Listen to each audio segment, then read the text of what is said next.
Well, this common way of assisting ailing walkers could also be helping some very slick people slide to the front of the line at the airport. Unbelievable. And as Glenda shows you, some disability advocates are actually going to call out the fakes. Yeah, that's right. Yeah. I mean, the frustration is already through the roof across the country by the wait to get through security and get on your plane. And more people are finding their way around that wait with a wheelchair. Walk through any airport, and odds are you'll find yourself not only dodging crowds of people, but navigating around a growing number of wheelchairs. We handle maybe 100 wheelchairs a year. Now there's some certain times where we can handle 100 wheelchairs in a day. One mid-size airport we contacted told us it keeps 300 wheelchairs on hand at all times now. And a large major facility told us it receives 2,000 requests for special assistance every day. That's partly because more people with disabilities are traveling.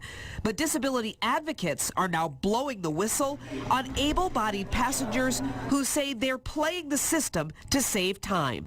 People who don't really need special assistance or have a disability sometimes do say they're a person with a disability to go through that special line or to the head of the line to get through security quicker. Or on the plane first. It's hard to say officially how many of the requests for wheelchairs are bogus, but that makes Barb Lycos, an avid traveler and mom to a special needs child, angry. When people abuse the system, it makes it harder for my child to access the accommodations that he needs.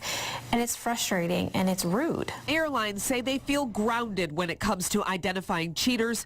By law, they're required to give assistance to anyone who asks or risk hefty fines. They can ask questions about what do they need for assistance. They can't ask, what is your disability, and invade people's privacy.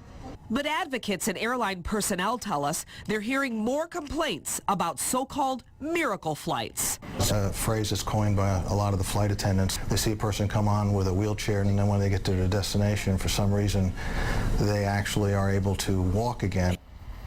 And I spoke to a few officials at Metro Airport, and Prospect Airport Services that you call to reserve a wheelchair at Metro says they give out an average of 900 wheelchairs a day, and those are reserved. That's not including those passengers who get there, see the size of the airport, and need one at that point. It is astounding that someone would do it who doesn't. My mother-in-law has MS. Yes. She actually needs a wheelchair, so imagine all the people that, you know, certainly, as you heard that mother say, from her or the parking spots from her because they want to save time. Ms. Lycos just said the same thing, and you don't get off the ground any quicker. Exactly. Exactly. So, all right, Glenda, thank you. Thank you. How do you live with yourself? Exactly. Let's get over to meteorologist Dave Rexroth. Update us on our